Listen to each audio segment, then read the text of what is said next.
যদি 15ই আগস্টকে কেন্দ্র করে কোন নৈরাজ্য সৃষ্টির পায়তারা করা হয়, সারা বাংলাদেশে তাদেরকে প্রতিরোধ করা হবে। হাসিনাকে ধরে এনে বিচারের কাঠগড়ায় দাঁড় করাতে হবে। প্রিয় সাথী ও বন্ধুগণ, বক্তব্য শেষ।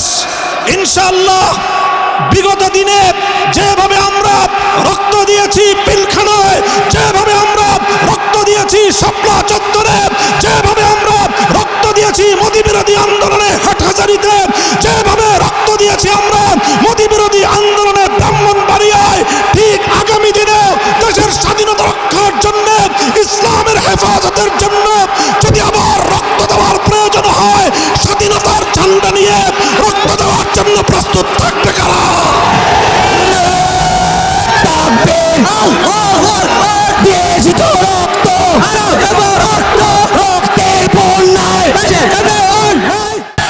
রাজপথের জিবাজালা আল্লামা মামুনুল হক,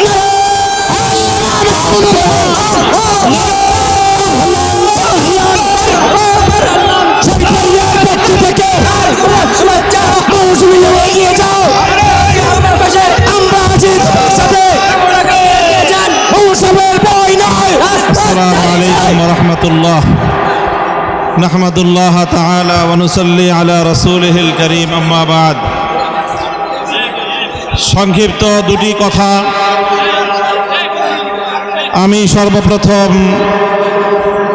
অন্তর্বর্তীকালীন সরকারকে একটি ঐতিহাসিক সিদ্ধান্ত গ্রহণ করবার জন্য ধন্যবাদ জানাই। তারা বলেছেন নাকের ডগায় শত শত শহীদের লাশের গন্ধে পার হয়ে 50 বছরের সেই পুরনো কোনো নিহত ব্যক্তির জন্য জাতীয় শোক দিবস পালন করার কোনো অর্থ হয় না। এজন্য 15ই আগস্ট শোক দিবস বাতিল ঘোষণা করে একটি ঐতিহাসিক সিদ্ধান্ত গ্রহণ করেছে। এজন্য আমি অন্তর্বর্তীকালীন সরকারকে ধন্যবাদ জানাই। আরেকটি বিষয় আমি দেশবাসীকে সতর্ক করতে চাই, হেফাজতে ইসলামের নেতাকর্মীদেরকে সতর্ক করতে চাই। ইতিমধ্যে আপনারা বিভিন্ন যোগাযোগ মাধ্যম, সামাজিক যোগাযোগ মাধ্যমে দেখেছেন পরাজিত শক্তির ফ্যাসিবাদী নেত্রী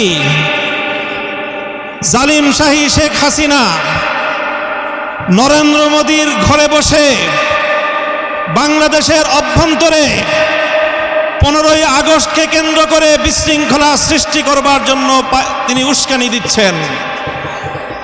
বলতে চাই, আওয়ামী লীগের, যুবলীগের, ছাত্রলীগের যারা বিগত 15 বছর পর্যন্ত হাতুড়ি লীগের ভূমিকা পালন করেছেন, মনে রাখবেন এখন বাংলাদেশ আর সেই 16 বছরের ফ্যাসিবাদী পরাধীন বাংলাদেশ নয়। এই বাংলাদেশ আজ স্বাধীন বাংলাদেশ।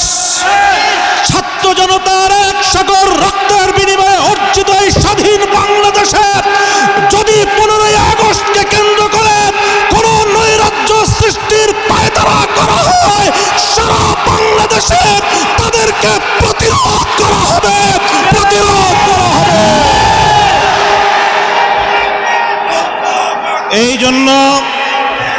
এই জন্য আমরা বৈষম্য বিরোধী ছাত্র আন্দোলনের নেতৃবৃন্দ, অন্তর্বর্তীকালীন সরকারের দায়িত্বশীলদের পাশাপাশি হেফাজতে ইসলামের নেতা কর্মীদেরকে আমি আহ্বান জানাতে চাই, আগামীকাল 15ই আগস্ট, 16ই আগস্ট এবং গোটা আগস্ট মাস জুড়ে আমাদেরকে সতর্ক থাকতে হবে।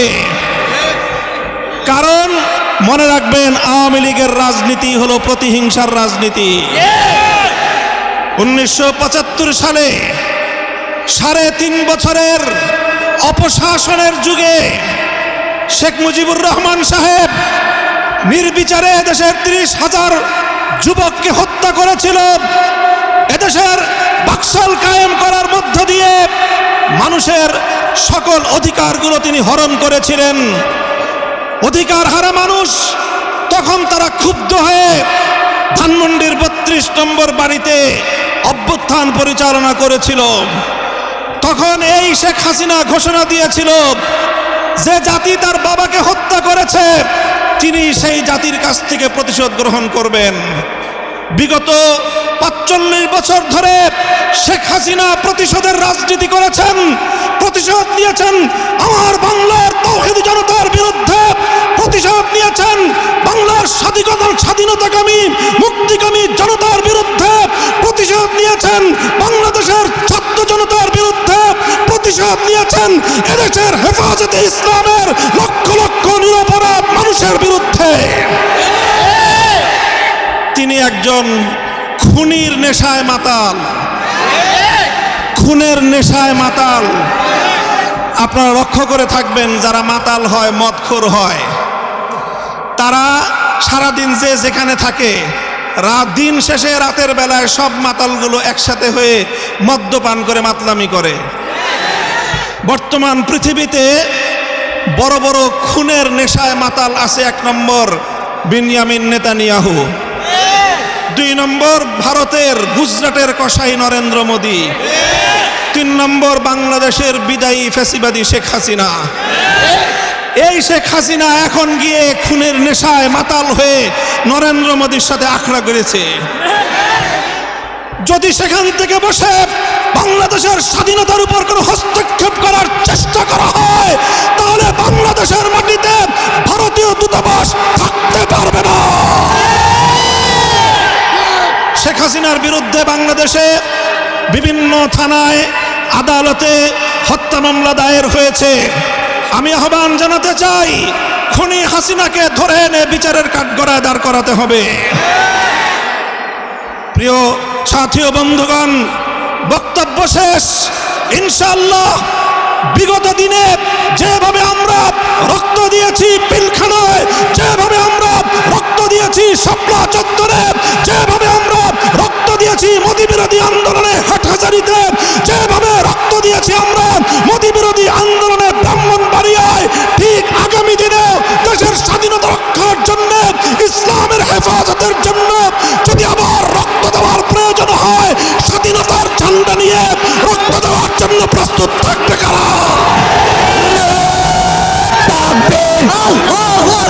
দিয়েছি তো রক্ত, রক্তের বন্যায়